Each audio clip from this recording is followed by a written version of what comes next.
everyone, my name is Brittany, welcome back to my channel, and today I'll be reading some NetGalley holiday romances. It's Brittany, bitch. So these are new holiday releases, and I have 3 of them, and I'm really excited to get into these because I kind of went crazy earlier this year and requested a whole bunch of like romances on NetGalley, and a lot of them were holiday romances, which is exactly what I was looking for. I just feel like holiday and romance like just go together so well. I feel like it's one of the best genres for it to be with because I mean it is supposed to be heartwarming and feel good and have a happy ending. I think the holidays can be a hard time for people anyways. They always kind of want to like read something that makes them happy and warm, and I mean full of joy. Even my own mother admitted to me that she's been watching Christmas movies like every single day just to kind of like get her through this year, which is like so sad. But at the same time, I completely understand because I remember one year I had a really tough year. I started listening to Christmas music in March. So sometimes you just need a little bit of the Christmas spirit, you need a little bit of hope, and I think these books will hopefully deliver that for me. I'll be reading Hate, Rinse, and Repeat by Whitney Deneen and Melanie Summers, Season of Love by Helena Greer, and A Cat Cafe Christmas by Cody Gary. And this is the book that I ended up starting with because it is due soonest. It's due in probably about a week. I got it way later than I was expecting, and then they did actually extend the archive date by a week, but otherwise I've been 2 days from now. So I'm definitely putting this one first, and I already started it. I'm only probably like not even the first chapter, and I haven't even finished the first chapter, but I want to kind of get a taste of what this book had in it. And I had no idea it took place where I grew up, so it already has a couple extra points just because I know where they're talking about. And it's just really cool when you like find a book that took place where like where you grew up or your favorite place to vacation or wherever, because you know the things they're talking about. And I just like the location of things. Like it helps me like figure out what's going on in the story. I don't really know too much else about this book other than obviously it takes place a lot of times in a cat cafe. I think one of our main characters, she's one of the co-owners of the cat cafe, and then the guide is kind of like, it's like a Grumpy Sunshine thing, I believe. And that's kind of like my understanding just because I've only read like the first chapter, but that's just what I'm getting. A Cat Cafe Christmas just sounds fucking incredible. The only thing I forgot is like I have a hard time reading about cats because I love cats so much that like the fact that these cafe cats are like up for adoption like makes me want to adopt all the cats, and I feel like really bad that like I can't adopt all the cats. I don't know, like reading about dogs like doesn't do that to me for some reason, but reading about cats, like I just feel for like every cat out there that doesn't have a home. Like it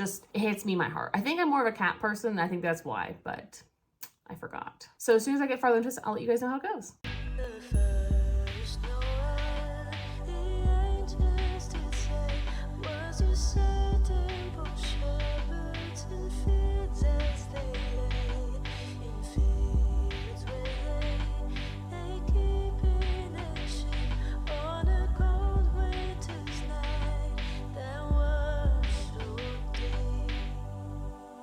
Good morning, everyone. I hope you're doing well. And I just want to let you know that I finished A Cat Cafe Christmas. I honestly finished this a hot minute ago, but I just realized that I forgot to film it because I've low-key been under the weather for another hot minute. I'll probably explain that at the end of the year in like a year overview video, just because I feel like it might be a bit longer to explain, but not been feeling well, been on many courses of antibiotics. It's been rough. So I totally forgot to tell you guys that I finished this book, but I enjoyed it. I'm gonna give this 3 stars. And let me explain a few things. We're following Kara and Ben, and Kara is the co-owner of this cat cafe, and Ben is in marketing, and they meet at the beginning of this book in not a really great way. So they end up meeting in like the first chapter, and it was not really nice meet cute. Kara has really bad anxiety for like media and stuff because of what happened in her past. So her ex-boyfriend literally went on her computer and stole all of her clients' information for like the nonprofit that she owned previously or worked at or something. He literally stole all the clients' information and stole millions of dollars of donations, and he went to prison. But she was crucified by the media being like the Grinch's bride, like she was a part of it, even though she obviously wasn't. And so she's just really anxious around media. She doesn't want to be in the public eye at all. And Ben, his marketing firm, basically put something out in the paper or online or something about the cat cafe. So when like Kara went into work that day, there was a whole bunch of people and she was really anxious. And so she just came off really rude. And I understand that people going through anxiety, obviously I understand like can come off that way. But the problem is too, is that Ben like did not react well to her, and he like sounded really misogynistic. So their first meeting was like really not great. And then my other big gripe was, of course, Ben finds this helpless little kitten and his house is under construction, and he obviously like brings it to her saying like, hey, I can't take care of this cat. I'm in a construction zone. I've never owned an animal before. This bitch bitch. Literally harassed him into keeping the kitten and was like, oh, just bring the cat over here so you have to deal with him, huh? And I'm like, he responsibly came to a shelter saying, I don't have the resources or the want or the need to take care of this animal. And she literally harassed him and bullied him into keeping the cat because they like couldn't like take the cat at that time. It just did not go well. It was like very, I don't know how to explain it. It was not good. That's all I can say. It came off really fucked up. And to be honest, like I fostered animals. It's so much work to take care of kittens, especially for somebody who doesn't own animals, has never owned an animal. It doesn't even really seem to like cats. Why would you force him into keeping a fucking cat? Anyway, she also says she doesn't believe that audiobooks are real reading, which I think is very ableist and wrong. And I just have a really hard time with her character. Specifically, she really, really bothers me in so many ways. And then Ben has no concept of boundaries. He just goes over her boundaries every fucking time, even though he's complaining about his family not respecting his boundaries. It was, they were a little insufferable. Like these characters were really, really hard to get behind. And then to be honest, this really didn't feel like a holiday book. I feel like this book you could really read year round. It didn't really have the holiday feel. Like, of course, the holidays were like in the background, and eventually Ben, without her permission, basically makes this whole marketing thing about Catmas and having like 25 days of like things for her cat cafe to help save it so they can basically build a veterinary clinic on the back of it. Otherwise, it just didn't really feel like very holiday-y. Like, I don't know. Like, we went to look at Christmas lights like once, and I just feel like some books have the holiday vibe and some don't. This really didn't have the holiday vibe. This really just felt like we were watching two very broken humans try to heal themselves and save a cat cafe at the same time. If that's your jam, I would recommend. My other gripe with all these books is like there's nobody fucking curses. And I understand that I curse a lot more than most people, and that's fine. But like in a book, no grown adult I've ever met in my life says darn. If they don't swear, they just don't say that word. They don't say any sort of swear words. They'll go, oh geez, or something. I used to be friends with a lot of Mormons, and guess what? They didn't even say darn. Okay, if you're really that strict with not swearing, you're not gonna use darn or heck. No, but I've never heard an adult or a teenager, anybody in my life, to be fucking honest, ever say that, ever. You just don't use those kind of like expletives, okay? So it just makes the narrative feel really awkward. And I noticed with so many of these holiday books, like all of them have that element, and it just really puts me off. I'm not saying you need to be swearing, but like don't even use like, oh shoot or whatever, because it can just sound really, really weird whenever there's grown adults and not one of them says like hell or damn or something that's just more realistic to most grown adults. Also, this book was extremely tame. There was absolutely zero smut in this, and I've grown to realize I really enjoy that in my romance books. And I just didn't really feel the romance between them at all, but I think it's also because I wasn't a big fan of them as people. Also, like I predicted, it is really hard to read about a cat cafe, even though like it's obviously a happy story, everything works out, because I just keep thinking about all the like poor shelter animals that don't have homes, like realistically. Like that doesn't always happen where things get adopted and everyone's happy, and it just hurts my heart a little bit. And I should have known that before I went into this. I just don't think that reading about cats specifically is really good for my emotional health, because I just like feel for every cat ever and I want to adopt it. I feel like I complained about that book a lot, but I still gave it 3 stars. I don't think it was bad. I just don't really know if it was like my type of story. I think it was really sweet. I liked a lot of the things that happened, and I liked, the elements of saving the cat cafe. This is definitely memorable for me, but I think it's just because I've never read a book about a cat cafe, and I just find it memorable in that sense because I've just never read that kind of a book. Will I eventually probably forget it? Yeah. Also, I'm 60% of the way into Hate, Rinse, and Repeat, and this book is really fun. It's supposed to be like a humor romance, and I definitely can see that. Like, I really like the writing of these two authors. I feel like that's really working for me, and I decided to read this one first other than Season of Love because I just felt like this writing connected with me more. And so far, so good. Like, it's definitely read really, really fast, which I'm enjoying, because I feel like I've actually realized this year specifically that it's not even about certain tropes or something for me. I need to connect with writing, and I think that's the problem with especially like requesting things on NetGalley. I have no idea about some of these authors' writing, especially if I've never read them before, which is my own fault. And I just didn't know that until like this month. I feel like I just finally figured out part of me, because I can't always understand why I don't like books whenever they sound so good, but I think it's a lot of time it's the writing, and I don't read a lot of like repeat authors, which could be why I don't have a whole lot of success with books sometimes. But anyway, in this, we are following Maisie, whose mother just died, and her mother in her will left her the house if she tells the father of her child that he has a son. And lo and behold, he comes back to town because he gets a hockey injury and he basically can never play hockey again. And his name is Chase. And he's like this big hotshot hockey player coming back to the small town in Alaska called Gamble. And he was basically kind of like her high school bully. But I'm not really into bullying, so I was really like upset about that fact. But it's kind of come to light that he wasn't really a bully. She just thought he was making fun of her, because how could the most hottest guy in school actually like her? Because she had scoliosis and a lazy eye, and she was so incessantly teased about this from everybody in town. And then it sucks is that she stayed in this small town, and it kind of got on my nerves. Like, she's so like, boo-hoo, woe is me, I grew up being bullied because of this. But then when I really thought about it, if I stayed in my hometown and I had to deal with my bullies every single fucking day in this small town where like there's nowhere else to go, I would feel the same way too. You just feel like you can never like grow up or like move past it, because you're constantly being reminded, because there's still bullies in today's world, which is quite evident a little bit later in the book. But overall, I like this story. I do think that was a really weird stipulation that her mom put in there. I can respect it to some sense, but I also think that you should respect people's wishes. But I can see why her mom was like, you need to tell him, because she knew that the guy that she had a kid with, who was her high school bully, like wasn't actually her bully, and he actually liked her, but she just took it the wrong way. There's even a point where she like looks through her high school yearbooks and she realizes like every year that he wrote something, it wasn't mean. Like, he genuinely meant it. And I think that's really nice to see for the relationship, but the relationship's very like love-hate. I'm having a hard time with how much like she's like, oh my god, he's a good guy, and then she's like, fuck him, and they just go back and forth, and they both have this anger love thing. And then they went on a date, which was unexpected, and it was like so lovey-dovey, and then they're like back to like not talking after he finds out it's his kid, which is a really interesting way for that to happen. But I don't know, I really like this book. I'm honestly gonna finish it today. Like, I'm going to make a point to finish this book today, because I have so many books to read and I'm very, very behind. I really, really like this story, and I feel like I can definitely just like sit down and finish it out in like an hour. So that's what I'm gonna do.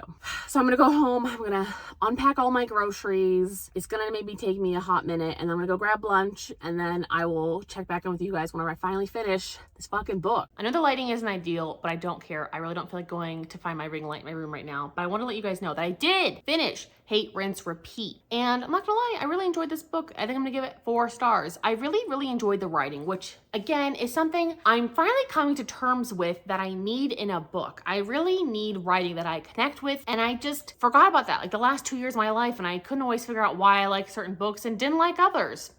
It's the writing. Hello. So this is my first novel by these authors, and I don't think it'll be the last. I think a lot of the romances look really fun, and they're definitely indie authors, so I'm like so down to support that. I really, really enjoyed this book. It was really fun. I think I'm gonna technically give it 3.75 stars. So you already know all about how Maisie has a secret child with Chase, who is a very famous hockey player. He didn't know about it. This definitely has the secret baby trope, which I don't think I've actually read in romance in a very long time, so it didn't really bother me, but a lot of people do not like that trope. So if you don't like the secret baby trope, I probably wouldn't recommend it. It's what most of the book focuses on. This didn't always feel like a romance, just because of the fact that a lot of this is them fighting about their kid in like the last half, and being angry at each other because he's angry at Maisie after finding out that it is his kid, that he missed out on like 6 years of this kid's life, and he's pissed. And she's mad because she didn't get to tell him the way she wanted to, and he's mad at her, and she's embarrassed, and she doesn't want him to take her kid away from her. She is very worried that he's going to get a job, I think in Vancouver, and move away and take him with it, especially because he's so famous, he has so much money, and he's such a celebrity that he really could have that pull to hire a lawyer and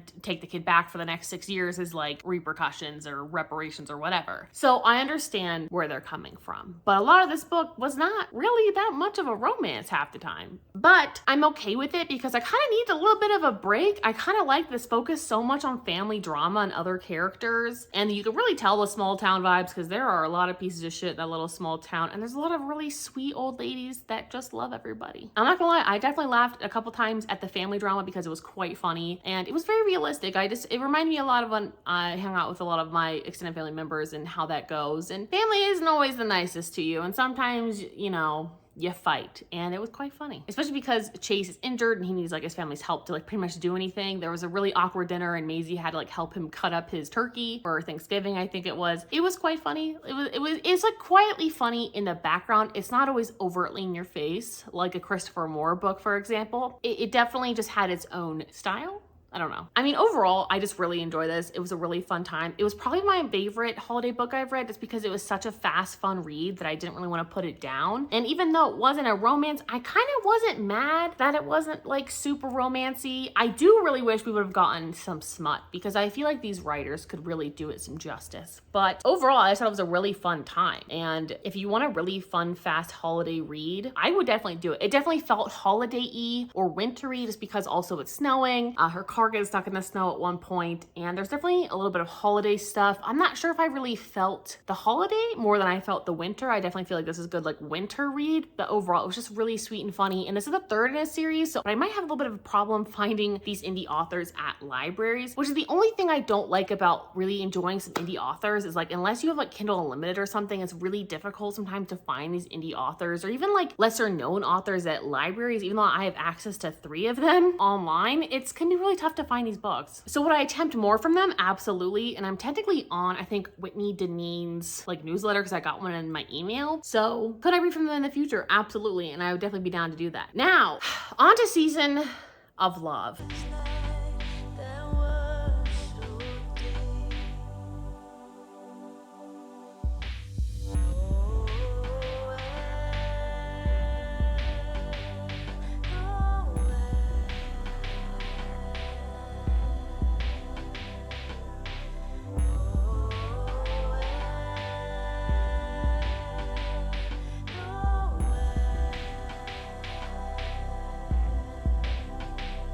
I want to give you a little bit of an update on Season of Love, which I am 40% of the way into. And I must say, the reason I chose this to be last is because I'm definitely struggling the most with this writing style. There's nothing wrong with it. I'm just finding it exceptionally dry to read, and I just feel like it doesn't really pull me in. And I also keep getting all the female characters mixed up, even though they all have like very, very different names for some reason. I keep reading them all as the same person, which I think is just my problem, but it could also just be the writing. As I've realized over the past like 2 months of my life, writing is a lot more important than I thought it was, and I'm definitely struggling with that. And I think a big part of that is so many of my reads have been NetGalley reads, so I haven't been able to read the author's writing before the first time requesting these books. I really love the premise of this book. It's a really fun idea. So we have Miriam and Noelle, and Miriam is kind of like a DIYer who's very famous on like Instagram and stuff and has like an antique shop, and Noelle takes care of Kerrigan's like Christmas land, and Miriam and Noelle both knew Cass, and then Cass died. So I believe that Cass was Miriam's aunt and Noelle was just kind of like a worker who's like taken in by them as far as I know. And Miriam left for like 10 years and is now coming back after the will is read, and as it turns out, they each own a bit of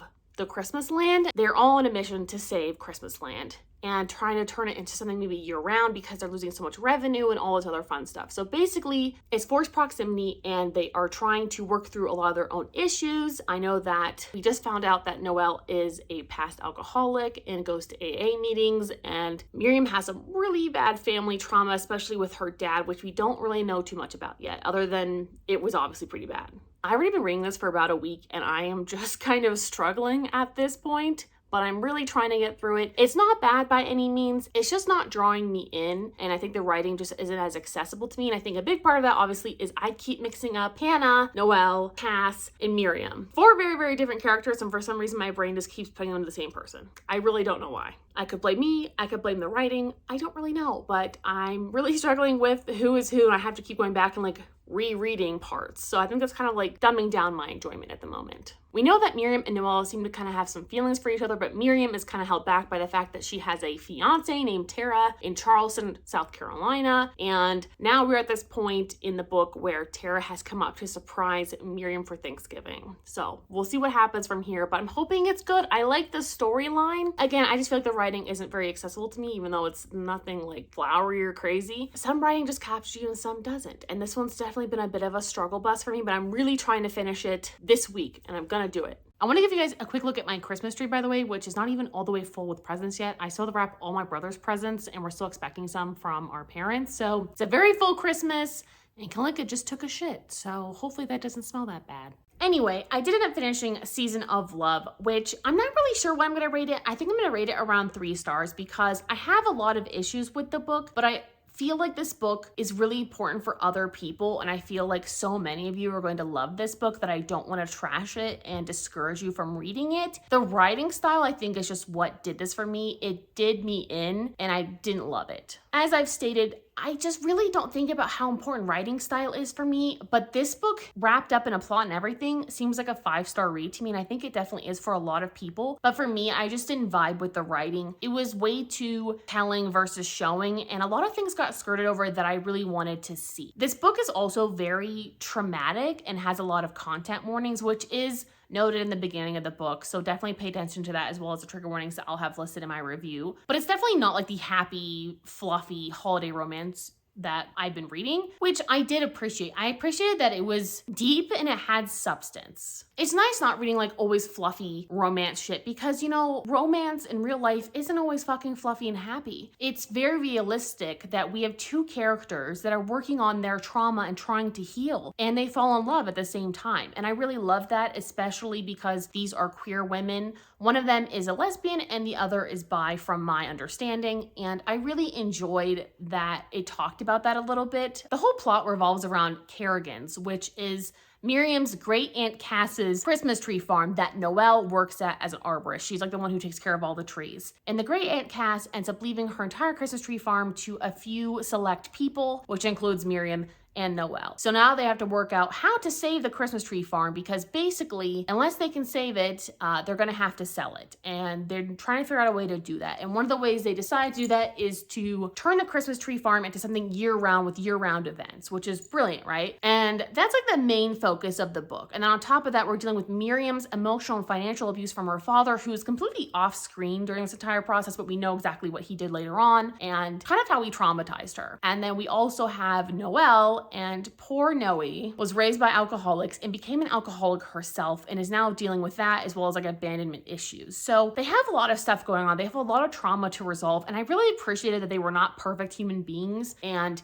Miriam was obsessed with caffeine and art and her DIY stuff, and Noelle is a fat butch lesbian who has curves, which is just so revolutionary. And that's one of the reasons I was very disappointed this was a closed door romance, because I really wanted some good banging, because the sexual tension between them at some parts got really, really good, and I wanted to lead up, and then it just fades to black. It's just over. And it's definitely a shame, because I think also seeing a fat butch lesbian in that context in sex scenes could be so amazing for the fat butch lesbians out there, because I feel like that is such a forgotten representation, and it would have been so good to see this on screen. And they had really good like sexual chemistry. I didn't feel the romantic chemistry, I'm not gonna lie. I don't feel the romantic chemistry for a lot of people in books. I just feel like I just don't really like root for them, but the sexual chemistry was definitely there. It would have been really nice to see it, especially because this book actually swears. It's so nice to see a book that's realistic. They said the F word, they said ass a couple times. I mean, they said a couple of different things that were just normal swear words that people use in everyday life in the appropriate settings. So like overall, I enjoyed the book, and I feel like past the 50% mark, it got a lot more readable. I just feel like up until then, it was quite boring, and Noelle hated Miriam so much because she just didn't understand Miriam and why she had left for 10 years, and there was just almost like a little too much like hate to love. I think that's why the relationship didn't work for me, because Noelle was so mean to Miriam, and it just,